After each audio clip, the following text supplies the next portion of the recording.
第71章证明。在场所有血族心里，埃姆林即使算不上最奇葩的同类，也肯定能排进前10。作为出生就拥有很长生命的种族的一员，培养一个甚至多个爱好以打发时光是相当常见的事情。喜欢人偶的绝不止埃姆林一个，可问题在于，他除了购买新人偶、搭配新衣服和去医院找血喝，几乎不怎么出门，也不爱和同族打交道。除非特别渴望较新鲜的血液，或者需要学习历史方面的知识和交换相应的材料物品，否则基本不会参与相应的聚会。这样的生活状态几乎和衰老不堪，不得不躺在特制棺材内勉强维持生存的几位高层大人物一样，根本看不出来属于一个刚成年的家伙。埃姆林自然也就成为了别的血族聚会闲聊时的话题。之前那么多年，大家还只是随便说一说，私下里调侃几句，就像日常讨论贝克兰德的各种怪人一样。等到埃姆林据说因迷路自行走入丰收教堂，被大地母神的主教抓住，关到地下室内，他的形象开始一路往血族之耻和各种笑话的主角方向滑落，难以挽回。可就是这样一个丢足群脸的家伙，竟然连续狩猎了3位原始月亮信徒，那可都是人造吸血鬼。难道他请了大地母神教会的神职人员帮忙，或者雇佣到了特别厉害的赏金猎人？一个个念头在不同血族脑海内闪过，揣测着埃姆林是依靠什么办法才取得竞赛胜利的。就在这时，卡西米轻咳了一声道：埃姆林自己搜集到了相应的特性遗产，已成为男爵。那一位位血族再次看向埃姆林时，已不再那么茫然，那么怀疑，眼神里更多是震动、惊讶和错愕。埃姆林生平第一次被同族们用这样的目光注视，忽然有种身体轻飘飘的感觉，大脑里充满了愉悦的情绪，这让他很想高傲的抬起下巴，说一句话：你们该称呼我男爵阁下了。这种满足感和攒了很久的钱终于买下渴求人偶时一样。埃姆林无声赞叹了一句，忍住涌到嘴边的话语，噙着浅淡的笑容，缓慢环顾了一圈，然后边扣拢外套边起身走向卡西米奥德拉身边。等到其余血族回过神来，目光复杂的望向前面2位男爵，卡西米终于开口说道：这次狩猎竞赛的获胜者将直接进入子爵的候选名单，并获得免费的仪式帮助。另外，他还将得到1枚始祖制作的指环。说话间，卡西米从衣物口袋里取出了一个雕满繁复花纹的银色首饰盒，啪的将它打开，展示给在场所有的血族。这是1枚通体半透明，仿佛由淡红琥珀制成的指环，它的顶端镶嵌着一颗血色的宝石，有半个指甲盖大小，散发出幽幽的光芒。它叫莉莉丝的指环，能让佩戴者变得更有魅力，并始终处于满月时的良好状态下。卡西米粗略介绍道，它还能让周围处于满月效果，使相应的非凡能力得到极大提升。同时，它可以投影出一扇门，通往灵界深处的门。卡西米顿了顿，补充道，这扇门是召唤之门，可以让灵界深处的生物借此来到现实世界，但一定时间内只有1次机会。灵界生物通过这扇门，就等于和佩戴者签订了相应的协议，能在一定时间内为佩戴者效劳，这大概是5分钟。如果需要维持更久，佩戴者必须亲自和那个灵界生物沟通，重新签订期限更长的契约。正常情况下，召唤来的灵界生物实力等于和稍强于佩戴者，但也有更弱小和更强大的可能。曾经有1位子爵依靠这枚指环召唤出了一个半神级的灵界生物，那灵界生物的实力越强，越能对抗召唤之门本身的协议，危害到佩戴者。如果遇到这种情况，一定要果断解除投影，终止召唤。它的负面效果是可血症，每隔1小时至少要喝1采血瓶的人类血液来缓解，否则自身血液会出现沸腾和蒸发症状，不超过1刻钟就会造成1位男爵死亡。我不排斥这个，反倒很渴望经常喝血，可问题在于我没法弄到这么多的血。埃姆林控制住自身的喜悦和激动，思考起怎么解决负面效果。这时，卡西米侧头看了他一眼道，额外的血液需求由族群提供，那问题就变成怎么改造瓶子，怎么随身携带那么多血液了。埃姆林扫了脸扶羡慕和嫉妒的其他血族一眼，主动询问道，如果不佩戴，是否会有可血症？没有。卡西米坚定地摇了摇头。埃姆林盯着莉莉丝的指环，再次问道，如果我戴59分钟，然后取下，那会不会有可血症？卡西米脸庞肌肉抽动了一下道，当你戴上指环，就患上可血症了，必须喝1采血瓶的人类血液才能平息1小时，这个过程中，如果取下又带上，可血症将被重新激活。不管前面是否到了1个小时，都得再次喝血。你明白我的意思吗？当然，这不是一个复杂的问题。埃姆林啧了一声道。卡西米收回目光，望向其他血族道：我将把这枚指环授予这次狩猎竞赛的获胜者，埃姆林·怀特，祝贺你。埃姆林，他转而对埃姆林伸出了右手，与对方亲握了一下，然后他把血色的莉莉丝指环交给了埃姆林。谢谢。埃姆林矜持笑道。卡西米没再看他，对其余血族道：还剩下2个目标，这是属于你们的猎物，一样有奖励。夜里10点，灰雾之上，克莱恩收到了埃姆林献祭的莱曼诺旅行笔记，并知道了所谓的莉莉丝指环有什么作用，其他都没什么问题。最值得关注的是那扇通往灵界深处的召唤之门，说不定有一天，通过那扇门出来的会是古神莉莉丝。当然，肯定要满足很多前提条件。克莱恩一边做着大胆的猜测，一边翻开莱曼诺的旅行笔记，查看埃姆林用了哪些非凡能力，又补了哪几种。雷击全部用完了，旅行也没有了。这家伙真是用别人的能力不心疼啊！补了一个黑暗之翼，这既能帮助使用者获得速度方面的提升，拥有短暂飞行的能力，还可以化为一群虚幻的吸血蝙蝠攻击敌人。一个是满月，能让一定范围内的区域处于满月状态，灵性滋生，死亡变强，这是从莉莉丝的指环上记录的。一个是腐蚀之爪，它可以让本身之甲长出有神秘符号和花纹的额外一节，锐利程度足以划破钢铁，并且自带强大的腐蚀能力，是鳞片皮膜等防御方式的克星。一个是动物感官，沟通动物，驱使动物，并分享它们的感官，这个如果用得好，有奇效啊！呵，之前都没见埃姆林用过，真是浪费啊！一个是深渊枷锁，属于黑暗领域的类法术能力，能让黑暗或阴影凝成链条，限制或控制敌人。没有召唤之门，也是，这个应该非常难记录，以埃姆林的性格，试了几次没成功，估计就放弃了。克莱恩边翻阅莱曼诺的旅行笔记，边借助占卜技巧和神秘学知识解读着新非凡能力的作用。收回视线，他招手让海神权杖飞来，补了几个雷击在笔记上，这基于他一贯的火力缺乏恐惧症。然后克莱恩又借助太阳胸针记录了召唤圣光和制造神水，让莱曼诺旅行笔记的非凡能力更加多样。做完这一切，他合拢笔记，拿起了星眼蜡烛。下午解决富人格后，他并没有立刻归还这件神奇物品，而是想着这属于观众领域，说不定能帮助自己探索格罗塞尔游记内的集体潜意识大海，所以准备拖到半天期限截止再给埃姆林。谁知他经研究发现，这星眼蜡烛没有安抚精神、排除负面情绪的作用，它只能让人进入目标心灵深处，种下暗示或解决问题。呼，克莱恩吐了口气，通过赐予仪式，将星眼蜡烛和莱曼诺的旅行笔记分别归还了埃姆林和福尔斯。回到现实世界，他舒服的泡了个澡，看了会报纸和杂志，然后上床睡觉。迷迷糊糊间，克莱恩忽然清醒，知道有人进入了自己的梦境。他看见眼前场景变化，高空一下黑暗深邃，点缀起一颗颗璀璨的钻石，让人发自内心的感觉敬畏和安宁。远处则有唱诵诗篇的声音传来，空灵整齐，直入心底。与此同时，云层移动，红月半遮半掩显露了出来，洒下轻柔的光芒。这一切让克莱恩仿佛来到黑夜女神的神国，在梦境里都能感觉到浑身放松，极为舒畅。这时克莱恩突然明白了现在是什么情况，这是黑夜教会的非凡者半夜过来，用梦境的方式安抚富翁道恩唐泰斯，以治疗他下午受到的心理创伤。你们这样，我反而睡不好啊。克莱恩无奈的在心里叹息道。第72章考古队。叹息之中，克莱恩放纵自己松懈下来，像个正常人一样享受起梦里难得的安宁和舒畅。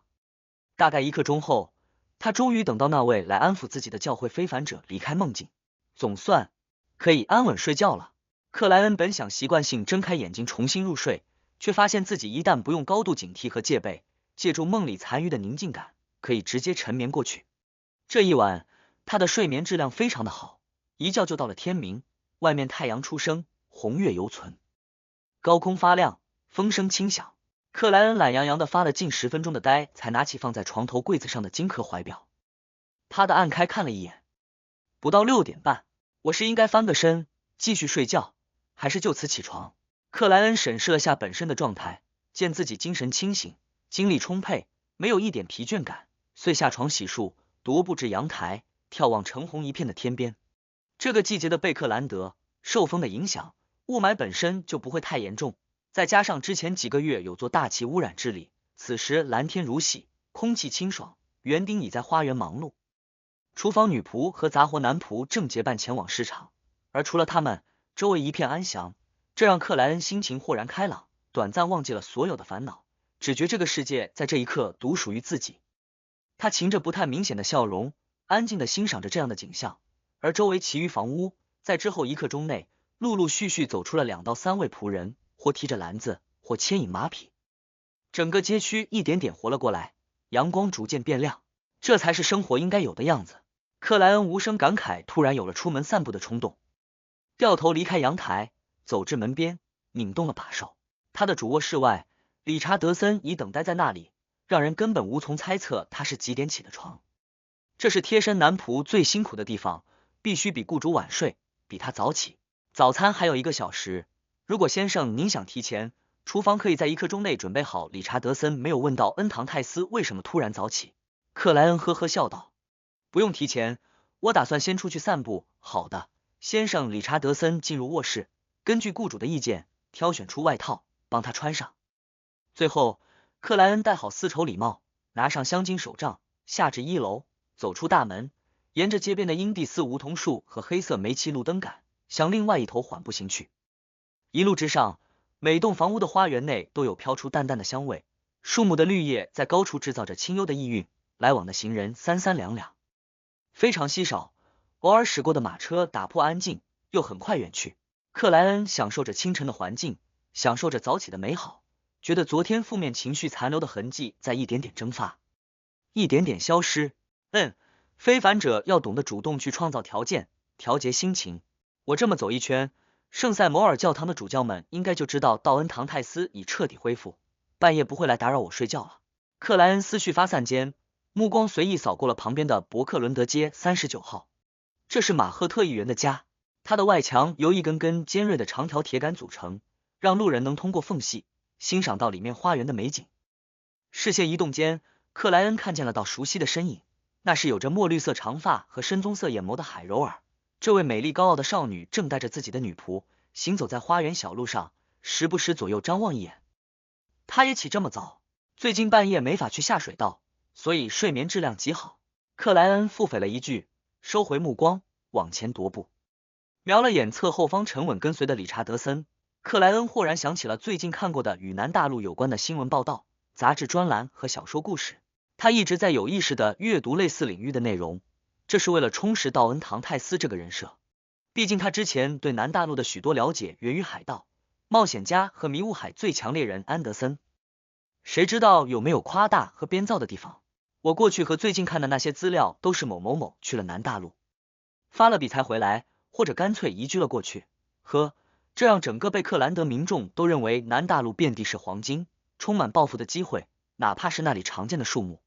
枝叶也有多种作用，能换取大量金镑，所以王国才会经常和福萨克、英蒂斯等国家开战，抢夺殖民地。如果不是平民们攒不够船资，又不敢偷渡，肯定会有大量人口涌向那里。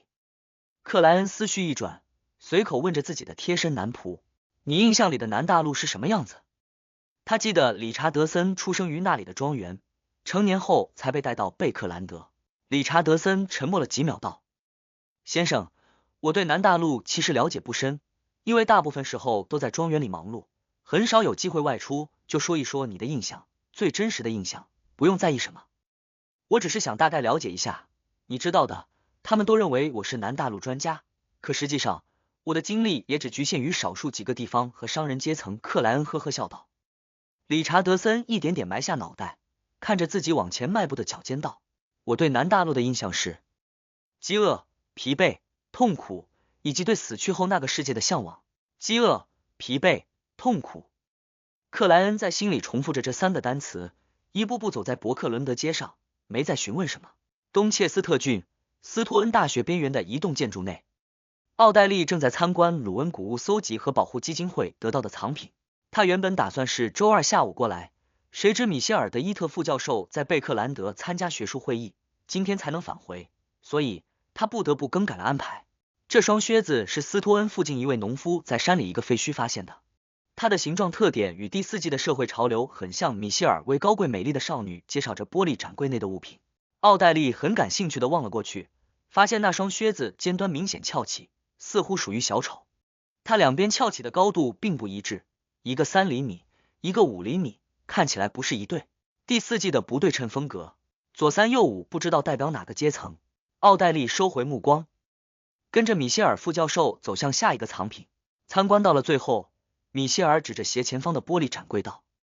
这枚文章是前几天才送过来的，它涉及很古老的巨龙崇拜巨龙。”奥黛丽矜持迈步，靠拢过去，只见那文章表面会刻着一条张开了羽翼的灰白色巨龙。它来自哪里？奥黛丽与之前没什么区别的问道。米歇尔回答道：“一个叫做赫德拉克的村庄。”这个鲁文文单词在古福萨克语里没有原型，似乎是根据读音直接拼写出来的赫德拉克。这就是我之前去过的那个有巨龙崇拜风俗的村庄，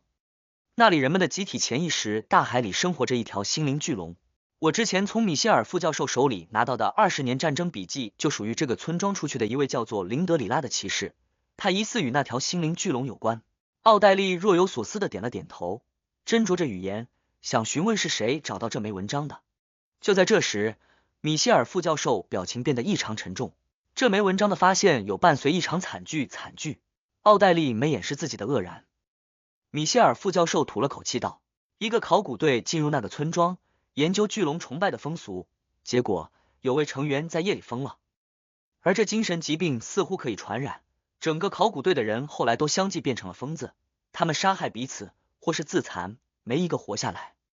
这枚文章是在他们遗物里发现的，先是被警局拿走，确认没有问题后，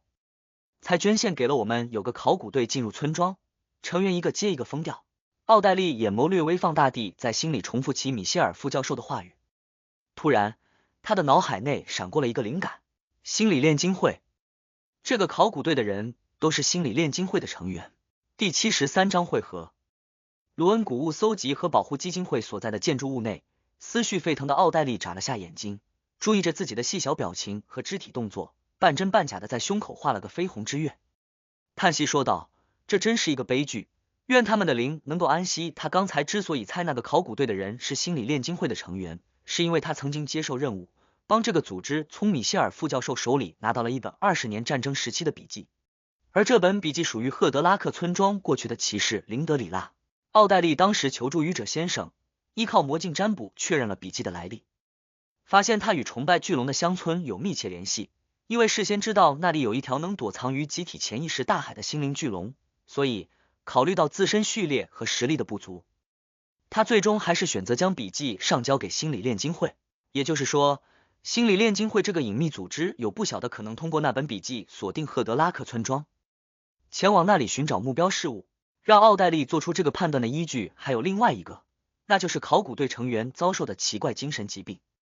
它能像瘟疫一样传染，让周围人群一个接一个发疯。于现实领域，精神疾病有概率遗传，但几乎不可能传染别人。可在神秘学领域，在灵与意识的世界里，混乱疯狂的精神确实可以借助类似通灵、入梦、潜意识影响的方式感染目标。而赫德拉克村庄就潜藏着一条不知道活了多少年的心灵巨龙。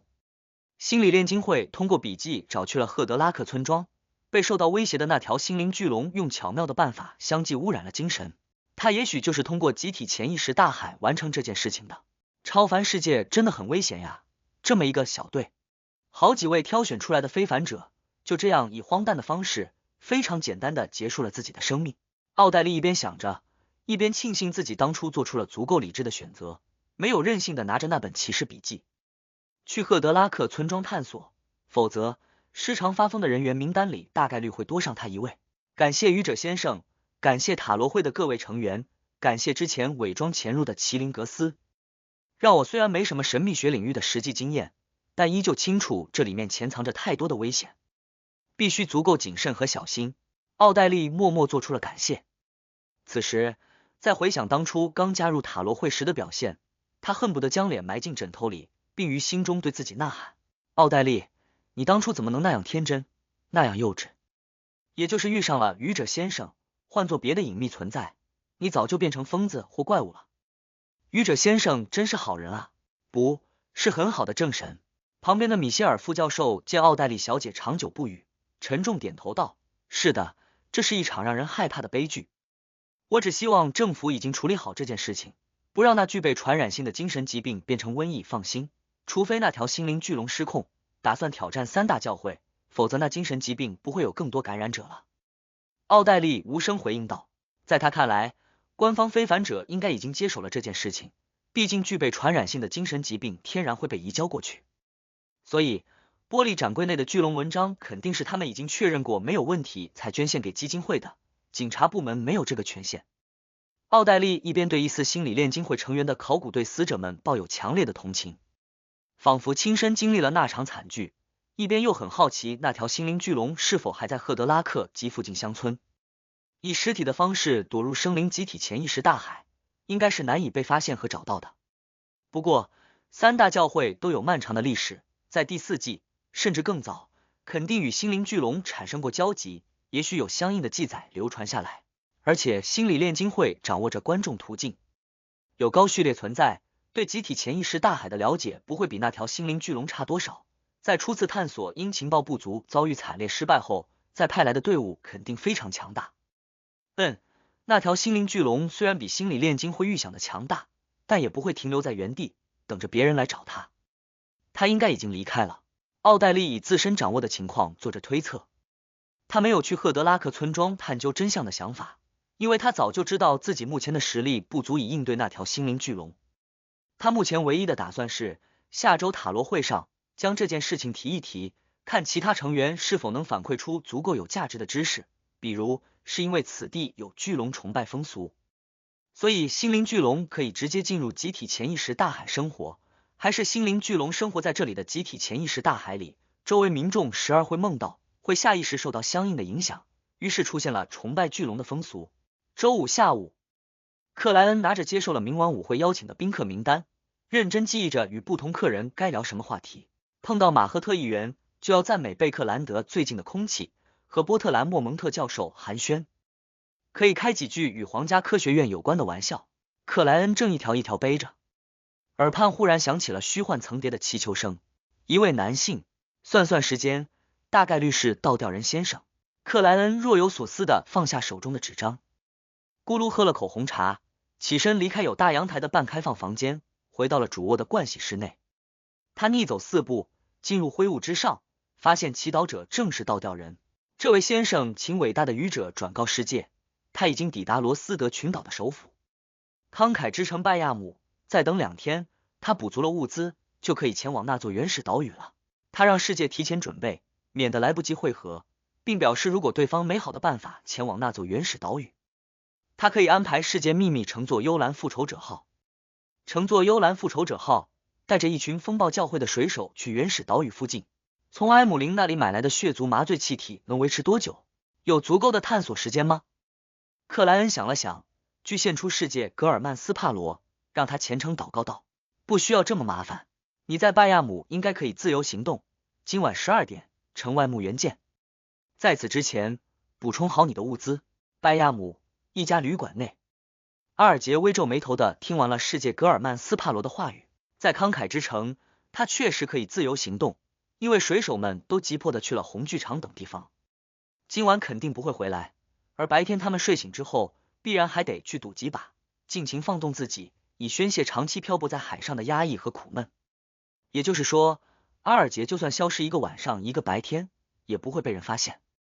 世界的意思是利用这个空隙，这确实比用血族麻醉气体好，这办法已经用了2次，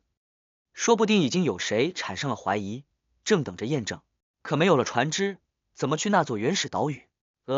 莱曼诺的旅行笔记，魔术师小姐有提到上面记录着传送这种非凡能力，不过只有1页，这肯定不够往返。阿尔杰依靠强大的联想能力，隐约猜到了世界格尔曼斯帕罗想怎么做，可又认为这缺乏必要的条件。带着这样的疑惑，他找到反抗军联络人，补充了一批白皙制作的风暴领域符咒。等到夜里11点，阿尔杰悄然离开旅馆，沿着街道的阴影一路走向城外。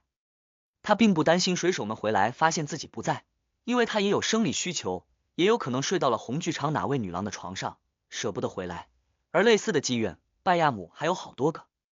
并存在为数不少的站街女郎。不是说确认红剧场没有人，就能知道他出问题了。出了拜亚姆，阿尔杰走在无法通行马车的狭窄道路上，往海边山脉的半腰行去。忽然，他目光有所凝固，发现了点问题。绯红的月光照耀下，原本应该存在的一座山峰不见了，而相应的下方，石块堆积，草木不见，地形近乎完全改变。阿尔杰之前是从反抗军司岗过来的，没机会留意这边的山峰，所以直到此时才察觉异常。山峰垮塌了，竟然垮塌了。对了，之前确实有报纸提过，拜亚姆遭遇了一场浅源地震，威力集中在城外山脉。还有，教会的执事说过，格尔曼斯帕罗差点毁了拜亚姆，而那件事情有半神参与，这两者的时间点很接近。难道这是格尔曼斯帕罗造成的？他引发了一场半神级的战斗，本人却成功逃脱，并顺手杀了血之上将。阿尔杰瞳孔放大，脚步变缓，停顿了下来。他突地明白了风暴教会为什么那样重视格尔曼斯帕罗，为什么会发布高达5万磅的悬赏令。前方没受到什么破坏的墓园内，阴冷的风吹了出来，于寂静的黑夜里涌向阿尔杰，让他不由自主有了些战栗。就在这时，阿尔杰心中一动，侧身扭头看向了后方。一株巨树下面的阴暗环境里，一道人影飞快勾勒了出来。这人影手按头顶礼帽，缓缓抬起脑袋，露出了消瘦的脸庞，线条深刻的轮廓，以及没包含任何情感的深棕色眼眸。正是格尔曼斯帕罗。第74章夜半入岛，果然是传送过来的，真是奢侈啊！阿尔杰精神一紧，旋即放松了下来。不过内心的戒备和警惕没有少一星半点。再次看见格尔曼斯帕罗，他发现对方的特点虽然与以往没什么变化，但一举一动间难以用语言形容的强者气质更加沉厚，更加让人心悸了。不愧是能挑起半神级战斗并顺利逃脱的疯狂冒险家。阿尔杰刚成为序列5的些许得意，在这一刻豁然消融不见。手提马灯的他缓步过去，看着格尔曼斯帕罗，故意说道：“你在这里留下的痕迹，也许几百年、几千年都不会消失。”他这是在确认山峰的垮塌是否与对方有关。克莱恩眺望了一眼改变的地形，松开了按着头顶礼帽的右手，斯文笑道：“这里面贡献最大的是海王斯，他真的弄出了一场可能毁灭拜亚姆的半神之战，让海王直接攻击了这里。而这种情况下，他还活着，还带走了血之上将，简直不可想象，让人无法相信。”阿尔杰开始怀疑格尔曼斯帕罗身上有一级封印物，这相当于半神级的物品。他没有表露出自己的震惊和错愕，也不敢做更多试探，转而问道：“你打算现在就去那座原始岛屿？”当然，克莱恩平静回答道：“现在是深夜，正是道恩唐泰斯睡觉的时候，不会有人打扰。而到了白天，他就不得不露面了。当然，为了防备火灾等意外情况，克莱恩同样召唤来了魔镜阿罗德斯，让他时刻注意着这边的镜面幻象，必要时给出应对。也就是黑夜教会对富翁先生的梦境治疗结束了，否则我肯定得推迟这次行动。”克莱恩忍不住在心里叹息了一句。阿尔杰审视了下自己，发现短时间内也弄不到什么神奇物品，遂拿出一枚有尖刺般凸起的黑铁色戒指，将它戴到了左手拇指上。忍着抽搐般的头痛，他轻轻颔首道：“合作愉快。”然后他看见格尔曼斯帕罗没什么表情的走了过来，伸手抓向自己的肩膀。这个瞬间，阿尔杰的第一反应是对方要攻击自己，本能就想侧身躲避，但他旋即记起了之前的猜测，于念头飞快闪现中，强行控制住了下意识的行动，任由疯狂冒险家的手掌落至左肩。紧接着，他注意到格尔曼斯帕罗的左手变得透明，仿佛承载了灵界的倒影。然后，他眼前黑色更加浓郁，红月愈发鲜明，各种颜色彼此分明又层叠在了一起。数不清的近乎无形的身影向着后方倒退。阿尔杰在格尔曼斯帕罗帮助下，飞快穿梭于灵界。蠕动的饥饿传送，原来是这样。他刚有类似的想法浮现，就看见身体直直下坠，周围浓彩褪去，一切恢复了正常。沙滩、礁石、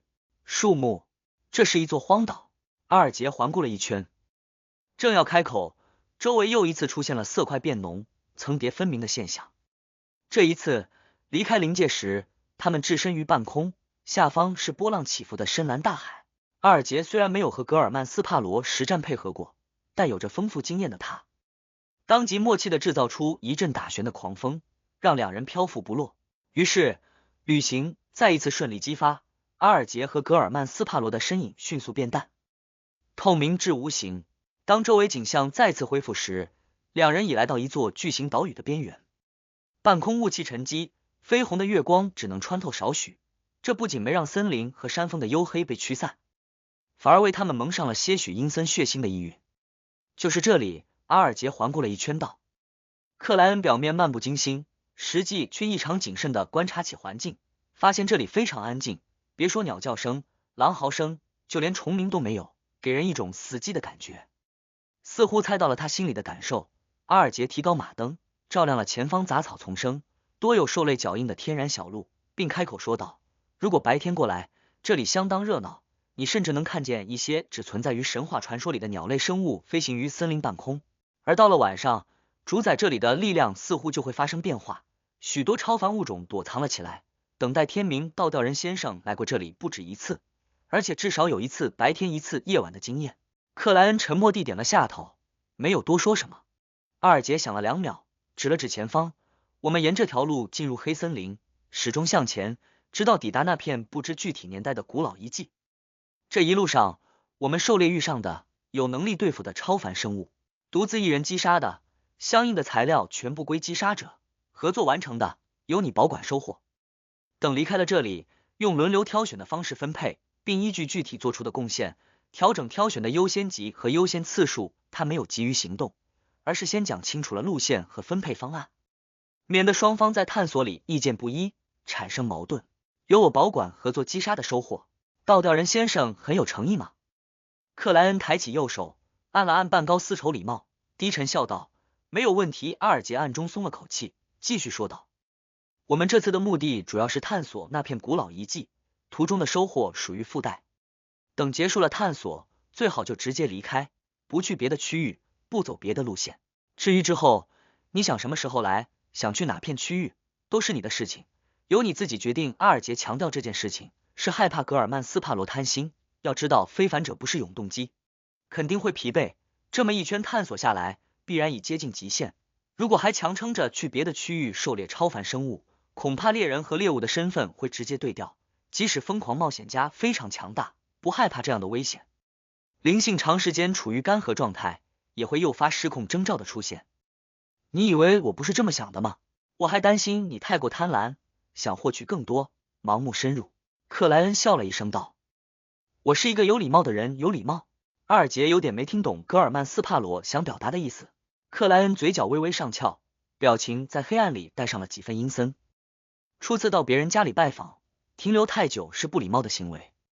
这家伙的思维方式和行为逻辑完全与正常人不一样啊！不愧是疯狂冒险家。阿尔杰先是一怔，旋即提着马灯，在绯红暗淡幽影摇曳的环境里向前迈步。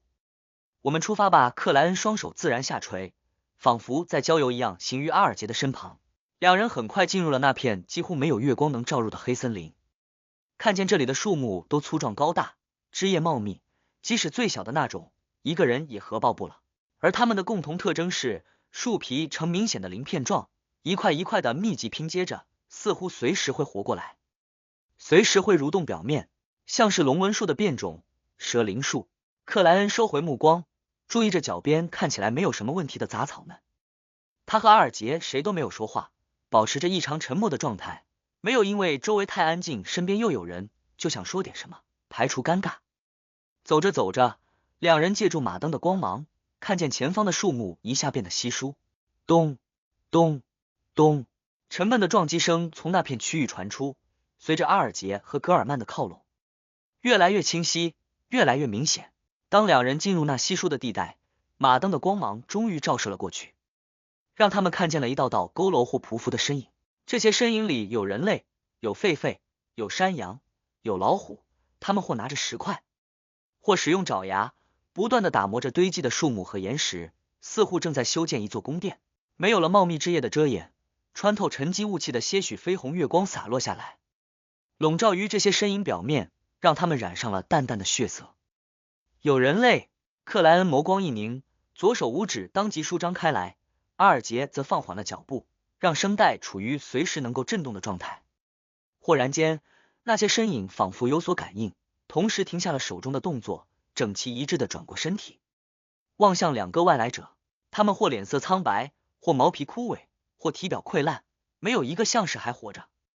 死尸，有超凡生物在驱使死尸，为自己修建宫殿。克莱恩的目光越过他们，投向更远处，看见了一个斜着深入地底的黝黑洞穴，那周围杂草倒伏，散落着好几根沾有淡黄油渍的白色羽毛。羽毛，死尸。克莱恩一下联想起了灵教团人造死神计划的那个副产物，联想起了那让自己长出羽毛的气息感染。这片区域的领主不会弱，他冷静地做出了判断。此时，仔细观察了一阵的阿尔杰犹豫了2秒，开口提议道：“我之前没见过类似的情况，不清楚这超凡生物的层次，不如绕过它，选取更有把握的目标。”他直觉地认为那个黝黑地洞里藏着极为危险的东西。就等着你这么说。维持着格尔曼斯帕罗人设的克莱恩无声舒了口气，喝了一声道：“这会不会不够礼貌？”他话音刚落，地表突然颤动，似乎有什么生物在下面翻了个身。第75章不怎么样的运气。感觉到大地的颤动，阿尔杰心中一紧，瞄了格尔曼斯帕罗一眼，用行动代替了语言。他身边风声斗的呼啸，帮助他向侧方奔跑得更加轻松，更加快速。阿尔杰之所以直接这么做，是因为担心格尔曼斯帕罗突然疯狂，决定狩猎黝黑地洞内藏着的恐怖生物。那样一来，就算最终能赢，对之后的探索也肯定极为不利。而作为一名经验丰富的水手，他知道果断的行动具有诱导性和传染性，能让尚未做出决定的同伴下意识跟随或模仿。克莱恩见状，暗中松了口气，放弃对礼貌问题的讨论，迈开步伐，噔噔噔跑向了倒吊人的侧后。接着他感觉狂风从背后从脚下吹来，推着他拖着他往前追赶，这让他需要战胜的地心引力显著减小，并获得了额外的动力，速度瞬间提升了何止1倍。呼啸的声音里，克莱恩和阿尔杰奔出了树木稀疏的区域，绕到了幽深黑暗的侧面。就在这时，两人的心跳忽然放缓，根本不像正在做剧烈运动，反倒有几分午后晒太阳即将入睡的状态。克莱恩随即感觉身体在发冷，难以言喻的阴森莫名浮现，丝丝缕缕往内进入。与此同时，他看见阿尔杰那盏马灯的光芒被后方升起的巨大黑影一寸寸遮掩，脑海内自然就浮现出了相应的场景。黝黑的地洞内钻出了一条单人无法合抱的巨蛇，这巨蛇有着阴绿泛黑的硕大鳞片和燃烧着火焰般的夸张双眼，它鳞片的缝隙间长出了一根根沾满淡黄油污的白色羽毛，背后甚至有一对可以展开的厚实羽翼。这巨蛇半爬半飞地抬高了身体，缠绕于一株高大粗壮的树木上，吐出漆黑的蛇心，远远注视着之前闯入附近区域的2道人影。它的周围，树木在快速凋敝，杂草全部枯败，数不清的尸体从泥土里钻了出来，看不见的幽影簇拥于旁边。羽蛇，这是一条羽蛇，在南大陆，它是神圣的象征，是死神后裔艾格斯家族的徽章图案。克莱恩和阿尔杰没有停顿，强忍着身体的冰冷和心跳的放缓，在更加激烈的狂风帮助下，冲进了黑森林深处，远离了那片树木稀疏的区域。扑通扑通扑通，两人的心跳渐渐恢复正常，体表的阴冷感也被剧烈运动散发出的热量一点点驱散着。克莱恩的灵性直觉告诉他，刚才的危险已经过去，于是他放缓步伐，扭头往后看了一眼，对着树木耸立黝黑深邃的远处平静说道：“一条半神级的羽蛇，半神级。”阿尔杰同样减慢了速度，额头血管轻微跳了一下。他顿了2秒，轻呼了口气道：“不用太在意，这里的超凡生物很有领地意识，除非想狩猎，否则不会进入别的区域，尤其是靠近山峰的地方。那条羽蛇应该不会追赶过来。”克莱恩轻轻颔首，转而说道：“这里的超凡生物很强。”阿尔杰收回目光，摇头回应道：“不，也有很多弱小的。我之前也在夜里来过这里，但只发现有半神级超凡生物遗留的痕迹，从来没有真的遇到过，今天还是第一次正面碰上。”这种事情主要看运气，在发生的概率不会太高。作为一名航海家，计算是必不可少的能力。你这是瞧不起我执掌好运的黄黑之王？克莱恩在心里自嘲了一句，没什么表情的说道。绝对的判断往往会导致相反的结果。这句话的意思翻译成地球用语就是不要立 flag。其实刚才如果不是半神级的羽蛇，而是他处于序列5的同类，克莱恩很乐意欺负下对方，毕竟有阿兹克铜哨在手，死灵领域的超凡生物至少会直接丧失一半的战斗力。至于遇上半神级非凡生物这件事情，他并没有受到太大的惊吓，因为倒吊人曾经提过这方面的问题，而他也做好了相应的准备，窃运着符咒来曼诺旅行笔记的3页半神级非凡能力。格罗塞尔游记和旅行能力的搭配，虽然不一定能让他对抗半神，但足以帮助他创造出机会逃离。只要不遇上也属于半神领域的天使。克莱恩默默在心里补了一句。听到格尔曼斯帕罗的话语，阿尔杰竟颇有点诧异，因为疯狂冒险家的意思明显是让他谨慎一点，小心一点。一个又冷静又疯狂的家伙，也是，如果单纯只有疯狂，他肯定活不到现在。阿尔杰抬头望向高空，透过沉积的雾气，努力辨别着模糊的星辰。过了2分钟，他收回视线，指着一个方向道：往这里走。克莱恩早已拔出铁黑色的桑中左轮，此时让枪口自然下垂，沉默地跟在阿尔杰旁边，表情冷峻，平静从容，不见慌乱。在光芒极为暗淡的黑森林里穿行了一阵，阿尔杰忽然停住脚步，往左侧看了一眼，沉声说道：再往前走一段距离，会有一株迷幻风铃树，我想先试着自己处理，之后遇到的第2个超凡生物由你解决，我不参与，除非你一个人对付不了。阿尔杰将后半截话语吞回了肚子里，他不是海上经常能遇见的那些猎人，不会总是控制不住自己的嘴巴，习惯性说一些让别人愤怒生气的话语。正义小姐需要的非凡材料的母体，倒吊人先生的冒险经验也不少啊，知道有的时候坦诚比隐瞒有用，交流商量比算计姻缘有效。克莱恩维持着格尔曼斯帕罗的人设，冷峻中透着几分斯文地点头道：好，如果对付不了，最好主动求救，否则我当你还在坚持疯狂冒险家的风格和猎人们看似不同，在某些方面却惊人的一致。阿尔杰悄然吸了口气，提着马灯继续前行。走着走着，他们听到了叮叮当当的微弱风铃声，顿时有了种回到家中身心放松的感觉。克莱恩敏锐察觉到自己的警惕和戒备在不可逆转的融化，无论他脑海里怎么强调怎么重复，整个人也无法再紧绷起来。这个瞬间，他甚至想靠向风铃声传出的地方，认为那里有着自己极为珍视极为亲近的事物。因为距离还比较远，风铃声有一阵没一阵，克莱恩勉强控制住了自己，侧头看向倒吊人先生。阿尔杰也没了该有的沉稳，粗犷的脸庞上眼眶居然微微发红，也不知道想起了什么，进入了怎样的情绪状态。不知道倒吊人先生真的哭出来会是什么样子，那一定很恐怖。克莱恩忍不住想到。这时阿尔杰嗓音低哑的开口了：接下来交给我。话音刚落，他放下马灯，微微转动了左手拇指上戴着的那枚协议指环，让沾有陈旧血雾般的尖刺式凸起愈发鲜明。这是他的神奇物品精神之鞭，副作用是佩戴时始终处于头痛状态，恨不得用脑袋去碰撞墙壁。然而此时此刻，这种强烈的头痛体验却让阿尔杰在风铃声里保持住了基本的清醒，不被对方真正催眠。有的时候副作用未必就不能帮助到持有者。阿尔杰一边感慨，一边从衣物暗袋里取出了一个木盒，啪的将它打开，这里面有一只灰色的老鼠。倒吊人先生想用老鼠充当诱饵，吸引走迷幻风铃树的注意力，然后趁机攻击对方。不错，准备的很充分嘛，事前有详细的方案。作为经验丰富的冒险家，克莱恩一下就隐约把握到了倒吊人的思路。阿尔杰提起那只老鼠，甩了一下，表情突然变得有点古怪。那只灰色的老鼠已不会动弹，已失去了呼吸和体温，无法再承担诱饵的责任。刚才与半神级羽蛇遭遇的过程中，虽然阿尔杰处在对方注视的边缘，并很快脱离，受到的影响不算太大，较为容易就恢复了过来。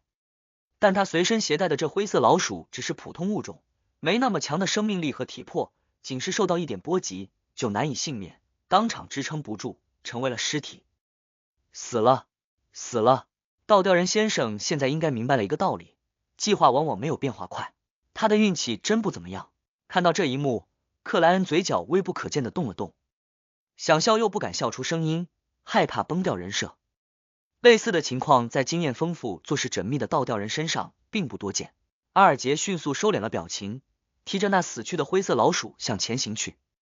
克莱恩则弯腰伸手，拿起马灯，不快不慢的跟在他后方。风铃声越来越清晰，越来越有让人安静，想直接奔跑过去的力量。又前行了几步，克莱恩终于看见了那株奇怪的树木。它棕绿色的躯干之上有一个又一个细长的裂口，每个裂口内都黝黑深藏，似乎长着不同的眼睛。那伸展开来的枝丫上垂着一个个风铃般的铁灰色事物，它们会自行摇动，发出悦耳的声音。而最靠近躯干并位于最上方的那根枝条中央，有一枚拳头大小的没有颜色的半透明果实结出。阿尔杰注视着那里，按了按自己的喉结，沉声对格尔曼斯帕罗说道：“你最好堵住自己的耳朵，收敛自己的灵性。”